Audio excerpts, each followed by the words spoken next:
So on this video we're going to see the steps to complete homework number 3.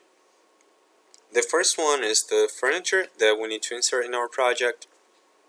And if you're using the template I uploaded on Blackboard, you should have plenty of pieces of furniture that you can use in your project, or you can also download the furniture from rabbitcity.com or from beamobject.com. Okay, so there are a few guidelines we need to follow. First one is there should be at least 2 pieces of furniture in each room, and make sure to place the hydraulic elements in the bathrooms. And we need to create a counter for the kitchen, and we're going to use the command floor to do that. Okay, so going to our project, we're going to click on the Architecture tab and click on Component to insert the components in our project. So for example, in the Properties window, I can scroll up or down and search for the names I want. I'm going to choose this table and put in the kitchen for now. As soon as I do that, you'll see that I get a warning down here saying none of the created elements are visible in the floor plan. So to do that, to overcome this error, we will need to change the visibility settings of our project. So I'm going to press VG, V as in visibility, G as in graphics, and I'll go to the filter list and make sure that only my architecture option is checked here. So if you go down here, you'll see that furniture is unchecked. We need to check it and click on OK. So when you do that, all the furniture is going to be visible in your project now. And if you place another piece of furniture, for example, let's see, I'll place this chair right here. You'll see that's going to be visible, and that's what you're going to do for level 1 and level 2. Okay, so the same thing works for the hydraulic elements in the bathrooms. For example, I'll click on Component and I'll search for a toilet or a sink. Let's see this. So if you press space, you see that the element rotates 90 degrees, so you can better place it. Okay, going back here, we need to create a counter for the kitchen, and we're going to use the command floor to do that. So going to the Architecture tab, I'll click on my floor, and then I'm just going to draw the boundaries of my floor right here. Okay, and let's do 2 feet offset, and I'm going to use the Align tool to fix that. So first I'll click where I want the line to go, and then I'll click on the line second. All good. So remember that we need to have a height offset from level 1 equals to 3 feet. So I'll just go here. I need to make sure that level 1 is selected, and the height offset I'm going to choose 3 feet. Also, I'm going to create a new type of floor. I'm going to do kitchen. Let's just do counter. And then I'm going to edit, and I'm going to delete all the layers that are here except this one. And I'm going to create a new material now. Okay, create new material, and I'm going to go to the Identity tab and just type counter, and I'm going to change the color. I'm just going to choose this light gray here. Okay, gonna hit OK, OK, OK, and click on the green check to finish it. To check if your counter is actually in a good where you want it to be, you can go to the 3D view and use the section box tool to cut out part of the house and double check. Yes, looks good to me. It's a little thick, I feel like. So I'm going to add it, instead of 6 inches, I'm going to do 1 inch. Okay, that looks better now. Alright, so we're done with the first part. Now let's go to the section part. But however, if you want to go to level 1 to the floor plan, if you want to, you can also add a sink in the kitchen counter. You can search here and put the sink here. And if you want to, like, let's say after you put the sink, you can double click here and you can select the edges of the sink, so it cuts out this sink inner counter, and you have a good fit there. Okay, so the section is pretty straightforward.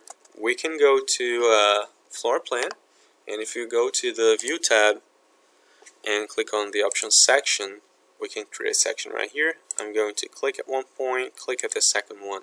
As soon as you do that, you'll see that if you go to the project browser window, you see that there is a new section that has been created here. You can access this section by either double clicking here or double clicking on the icon. So this is how it looks like now. If you want to it would be better if you hide all the furniture here. Okay, I'm selecting and pressing EH to hide it. And here it says detail level coarse, visual style hidden line. So make sure that it's coarse and it's hidden line. Okay. And we want to insert vertical dimensions only. You should dimension doors, windows, and ceiling height. So I'm going to press DI. I'm going to click on the floor and on the ceiling and here. However, I want to get this part down here. Yes, that's what I want to get. And to edit a dimension that I just put in, you can select it and click on Edit Witness Line, and you can click on clicking in your project now.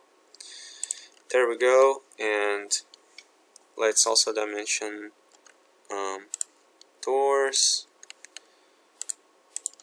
and also windows. Okay, so you can do that for all of the elements in your section. South elevation, now we're going to create the facade. So if we go to our project, to the project browser, we see the south elevation right here. I'm going to rename it. Rename it to Facade. Okay, so I'm going to actually hide this section here because I don't want it to show up in my facade. So I can select it and press EH to hide it, and then I'm going to bring the level tag a little closer so I can select it and drag it. You see that when you select it, a tiny little blue sphere, a blue ball shows up, and I can drag this, and that's how it's going to look like for me. So that's all for the south elevation. And so I believe we saw that on homework number 1. Floor plans detailing. You need to insert dimensions for all of your floor plans, okay? So if you go to level 1, you can press DI. If you haven't done it already on homework number 1, you can dimension all of your rooms and walls of your project. Okay? So floor plans. So this is something new for us. For level 1 and level 2, we're going to have 2 floor plans for level 1 and 2 floor plans for level 2 and 1 floor plan for the roof level. So how this is going to work is we're going to get level 1, for example, and I can right click on it, duplicate view, and duplicate. So I can have, for example, level 1 dimensions and level 2, yes. And level 2 I can rename it to, let's see, layout. Okay, so now what I'm going to do is, going back here, we have 2 types. The first one will have the detail level coarse, hidden line, all furniture is hidden, and dimensions and sections should be visible. Okay, so I'm going to go to my first one, and I'm going to press VG again. V as in visibility, G as in graphics. I'm going to uncheck furniture just so it stays hidden in my project. I'm going to have the dimensions the dimensions visible, and I'll choose coarse and hidden line. Whereas on level 2, the pieces of furniture are going to be visible, I'm going to hide this section pressing EH. Also, the detail level and visual style are going to change. So the detail level will be fine and the visual style will be realistic. So this is how our level 1 is going to look like. Okay, the type 2. And you will do that for level 1 and for level 2. Going to the 3D views, we're going to have 4 3D views in our project, okay? So the first one will be a perspective view showing the front of the house.